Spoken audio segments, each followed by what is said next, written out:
everybody, it's Kevin here. I'm a CPA who owns and manages multi-seven-figure firms across Canada, and today I'd like to talk to you about how do you get into public practice. Believe it or not, there's a number of options. First thing, you can join a firm as an accountant, and you can work your way up, and at some point in time you can be given the opportunity to buy in as a partner. And there are advantages and disadvantages to that approach. The advantage is you pretty much know the firm by the time you're about to buy in as a partner because you've worked there as an employee. You've done all kinds of files. You probably know the clients really well,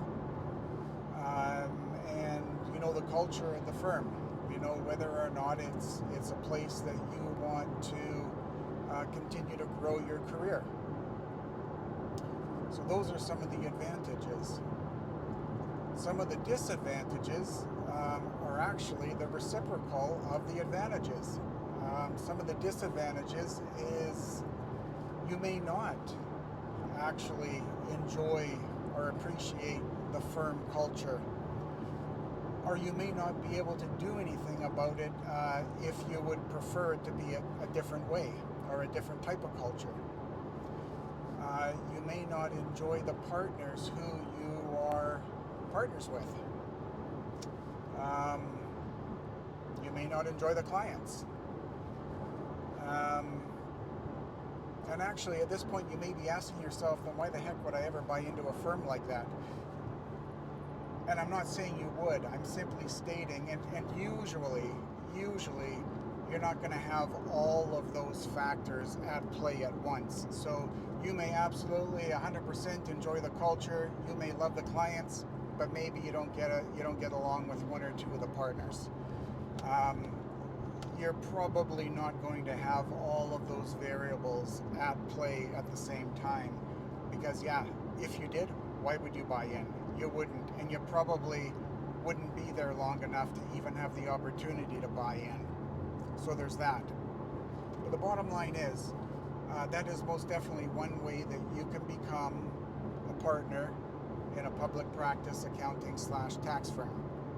Buy into an existing firm. Another option is that there are firms that come on the market all the time. And if you're interested in them, you can buy an existing firm. Basically, you've got a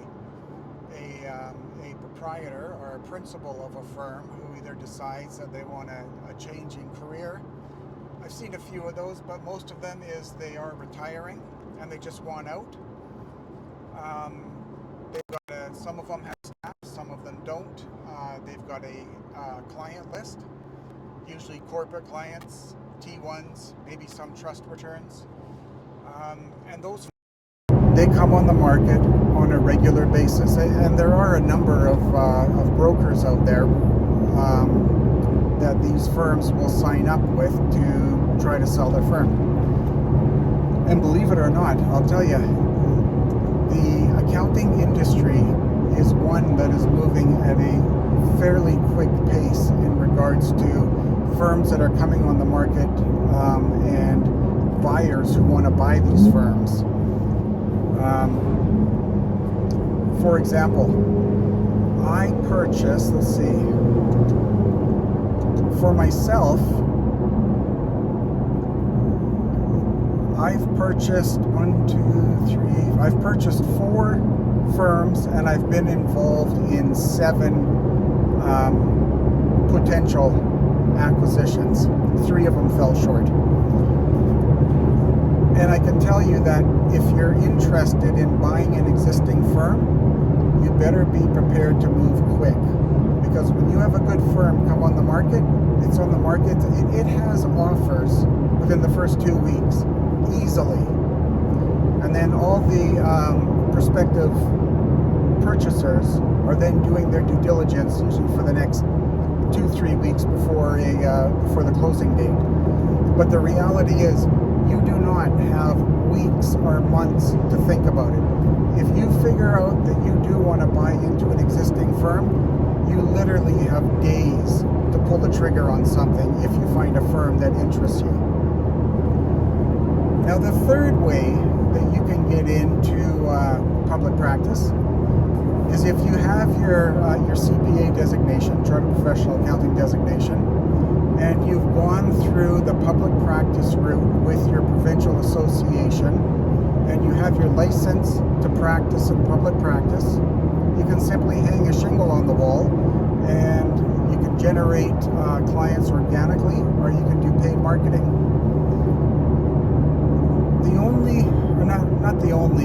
The biggest downfall with that approach, or the biggest disadvantage with that approach, is you don't have cash flow right off the bat. In fact, you're burning up cash flow right off the bat.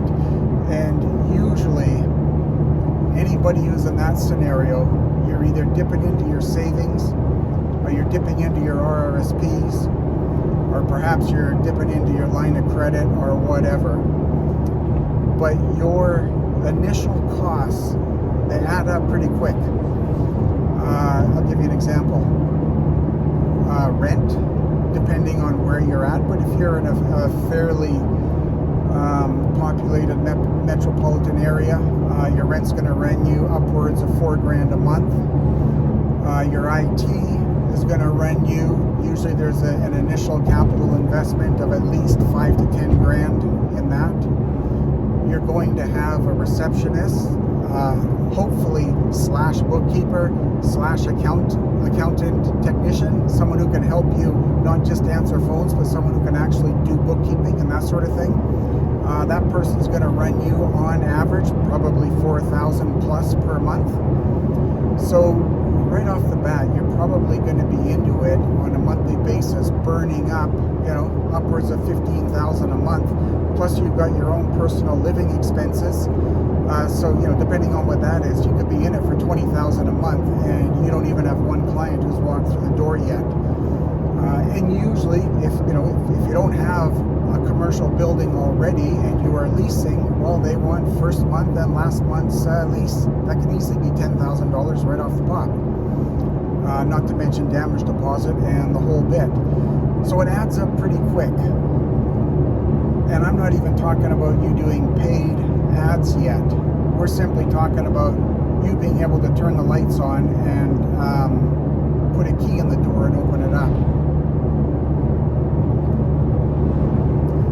So you can see where that might get a little, that might be a bit of a pressure cooker at the end of the day. What I can tell you though is if you have what it takes to open up a firm, and if you can do it without purchasing a firm or becoming a partner of an existing firm,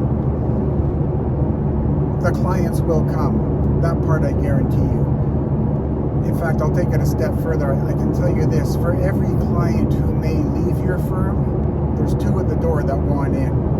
This industry is an industry that is not declining anytime soon. In fact, I only see it going up. In fact, I can tell you this from my own personal experience.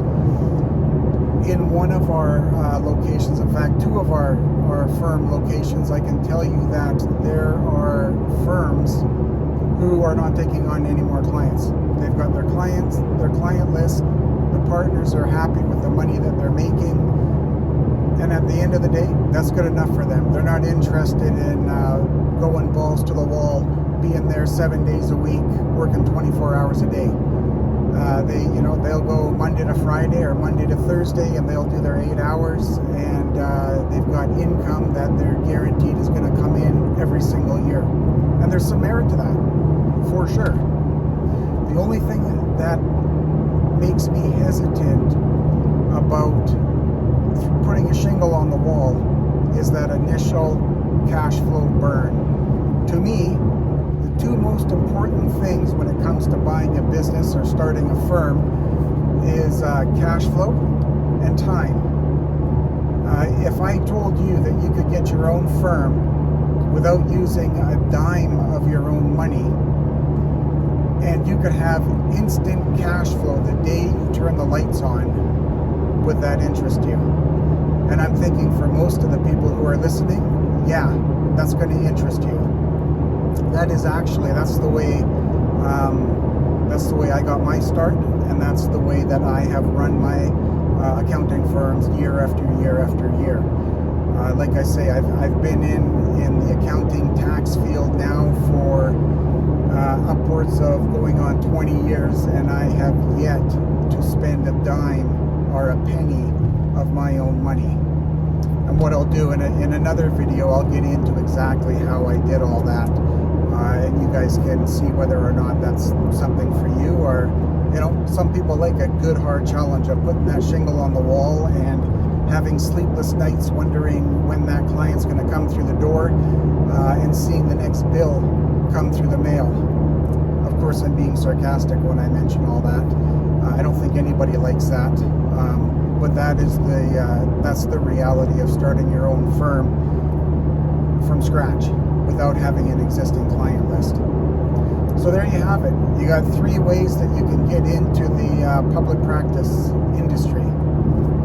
Buy an existing firm, like become a partner of an existing firm, purchase an existing firm, or put a shingle on the wall and grow it organically. And I think you're probably going to want to do paid advertising as well, because growing it organically, that's going to take some time. If you've got the patience and if you've got the cash flow, maybe you don't care. But I know for myself, that's not what I'm interested in. I want cash flow immediately, and I don't want to take years trying to get to a certain point that I know that I can get to, like right now. Okay, so as usual, if anybody has any questions, feel free to put them in the comments. If somebody thinks I've missed something, throw it in the comment. If you want to talk to me further, feel free to hit me up. All my contact information is going to be down below. And until next time, we'll talk to you later.